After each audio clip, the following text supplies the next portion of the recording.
Hi Gemini, welcome to your extended. So, let's talk a little bit more about Jupiter moving into Aries and what happens work-wise. The more you have a team effort going on, the better things are. The more people you can get to work together. But the issue is that you're not really in the mood to work with anybody, like we talked about. So, how do you get others together so you can shine and they can shine when you really don't want to be around anyone? I think the answer lies in why we don't want to be around people. The approval game has become so tiresome for us. And for some of us, I think the approval game also became very expensive. There's extra money coming in later in the month. So for those of you that were a bit foolish with money, those of you who have debts to pay, you will get the chance to put money concerns to rest. But where the money concerns started is what I'm talking about. When we feel disconcerted, when we feel like we're not getting the hang of a place or a space, we do tend to spend money. And ultimately, we have to come to the realization that we spend money when we're feeling insecure. I think when we have a negative association, when we have constant negative experiences with something, we become conditioned to not want to do those things. And so we just don't want approval anymore because it's costing us too much in too many ways. And the stress of that excessive spending, excessive food, whatever it is, overspending, oversharing, it's all kind of pouring out of you now. And it can be embarrassing. It can be humiliating. But either you're going to clean house and get all this stuff out, or it'll just sit there forever. So you got to weigh it out. Would you rather be momentarily embarrassed, perhaps, by having to throw all your shit on the lawn? Or would you rather hold on and hoard things that are like an infection and they just fester? Because the things that you don't take care of, they do fester. And here I'd like to talk about winning. For this past year especially, but for the past 3 or 4 years, you've been surrounded by a specific kind of person, a hypocrite. In most cases, a vain hypocrite. Users and abusers. And now that they've gone, you've got to rebuild your life. But they left a lot of mess in their wake, and it's a lot to clean up. But everything with that person or those people was about appearances. And I think in relation to them, you've learned that you're not. And in the process of cleaning your life up and building your life back, you're seeing that so many of the different categorizations that are hurled at you are just simply untrue. You're not shallow. Now that you've been around someone who truly is shallow, you know you're not shallow. Now that you've been around someone who's truly vain, you know you're not vain.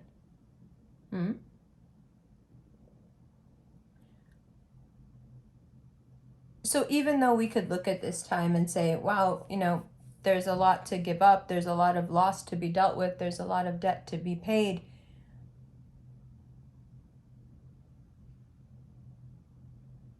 everything that has been broken down to a certain degree needed to be reassessed. But now when it's built back up, it won't be built according to what looks good.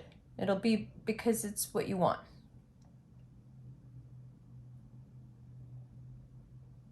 It's the same with your physicality. It's the same with your looks. It's no longer about how you look, but how people see you. It's not about how you look and how people see you. It's about how seen you are. And you're realizing that people who really see you, you look great to them, regardless of how you look. And somewhere in there is some really important truth that we as a society are kept from. I think we don't really have a problem with how we feel about ourselves. We have a problem with who sees us. And we have a problem with being seen, all of us collectively, because for most of us, being seen was not safe. But you're learning. You're learning about your looks, you're learning about your surroundings, you're learning about your life, and you're doing it in the context of picking up where so many people drop the ball. And for some of you, I think as we move into January, the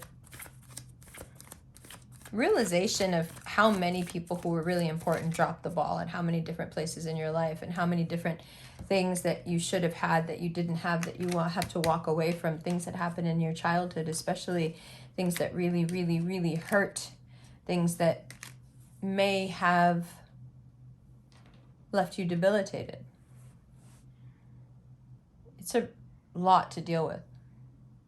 It's a lot of disappointment to absorb, especially when you're talking about structures like family and religion and marriage. In the traditional meaning of the Seven of Cups, we see ourselves in each one of these reflections and we don't know what to do with it.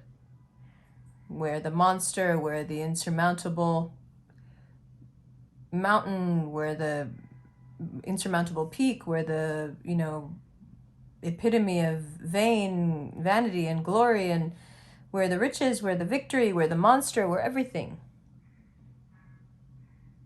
And I think this speaks to, in the context of what we're talking about, speaks to a lack of identity. And that's very common among Geminis, especially ones that have grown up in homes where love was not the primary action. Because we're so good with that anyway, right? So we escape into that place. And I think in January, you have a chance to explore this from the other side. Like when you get a lot of love, it becomes really, really obvious how little you got before. And that hurts, but also, when someone is compassionate, that hurts too. And then you realize that, oh, wow, like maybe you didn't get any compassion either. Ooh, and that hurts. And the more someone does really simple, small things for you, the more it can rock your world. The only advice I can give you for that is to communicate. Be honest about it. And don't dead yourself with all sorts of things so you won't say anything. Speak, say it. It's okay. You would be surprised at how much power there is in admitting that you have weaknesses. Because what people will begin to notice, if they haven't already, is that each one of your weaknesses propels you into a better place. It propels you into a stronger place, and it gives you plans for the future. It motivates you, it inspires you, it makes you gutsier. And I think when people really see that about you, how you really are, well, then they can't help but love you. What is that? How could they not? I think a lot of people have been waiting for quite some time to see how you really are. Who's really underneath all the pain and the pizzazz. And because, it is such a real possibility for you to bump into someone who really cares about you, I think it's worth exploring and worth stating that this may be a lot for you. It may really overwhelm you. It may hurt you to come across someone who you like this much. or something that you want this much. Could be a job. And I think the reason it's so overwhelming is because we do have a tendency to be like this guy, this Nine of Cups guy, and just ignore our needs. Somehow it just seems easier. You know?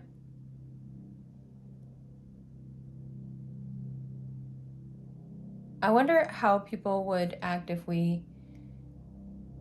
they actually knew how much time we spend on the abstract and how little on the personal.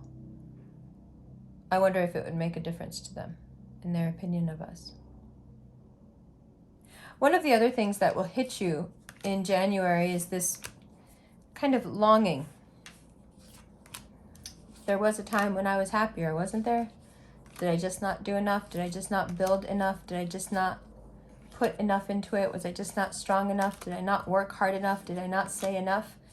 Why don't I have as much as I've worked for? Why don't I have as much as I've strived for? Why is it not accumulating the way I want it to? Rest.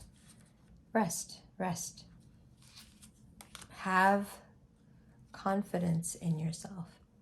Have confidence in what you've created. Have confidence in your trajectory. No, it hasn't happened quite the way it should. No, it hasn't happened yet. And that's okay. Many people have stood in your way. People you know, people you love, people who would never admit it. Many people behind closed doors, when they had a chance to pull you into a group or keep you out, decided to keep you out. Many people have paid the price and will continue to pay the price for sabotaging you behind closed doors. But don't think for a second that any one of those people has any control over your fate or your future, because they don't. They can do whatever they want, and they can, in the interim, for a finite time, perhaps, control the way the wind is blowing, but not really. Anything you were supposed to get that you don't get because of anything they're doing just gets back to you double. In the end, anyone who tries to stand in your way only makes you twice as powerful, if not 3 times. Now, I know that's hard to comprehend when you've got things you need to do and places you need to be, and you feel like you just can't get a leg up. But if you think about all those different places and people and all the different intentions they've sent you and all the work they've taken away from you, all the doors that they've closed in your face, all the rooms they've kept you out of, and you think about all that doubling back around and coming back to you times 3, all the abundance, all the opportunities, all the open doors, all the welcoming rooms. Doesn't seem so bad, does it? In fact, I think one of the things that haters never realize is that they've been written into your fate. Anything someone didn't like ever did to you to try to keep you back was already written into your fate. They were already written into your story, and their goodness and their abundance was always going to be given over to you because they were always going to do the thing that they did. So whenever you find yourself in one of those deep, dark moments where it feels like the world is against you and you want to feel sorry for yourself, well, know that the world is against you, right?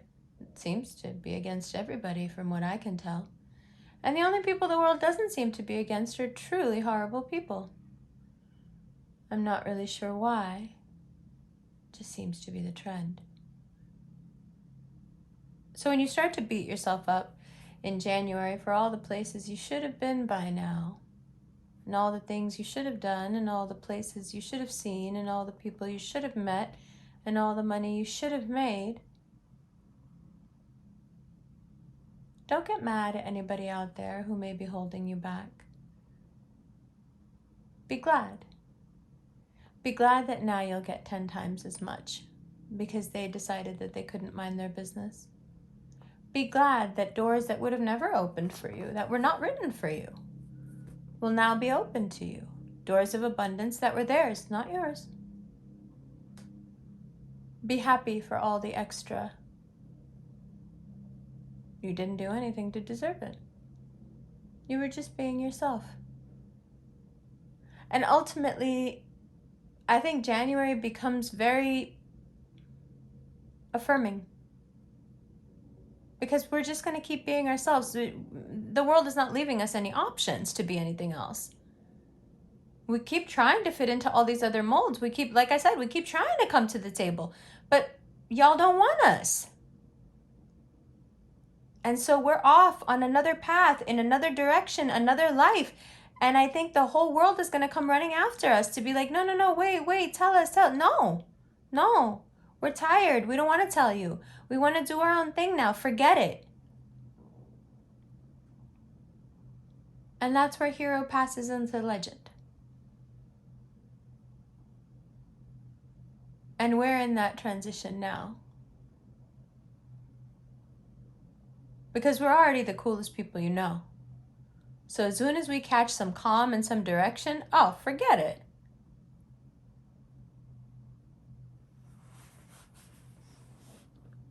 And I love you. I got food poisoning. That's why the extended was late. I'm sorry about that. January video up in 5 or 6 days. Love you.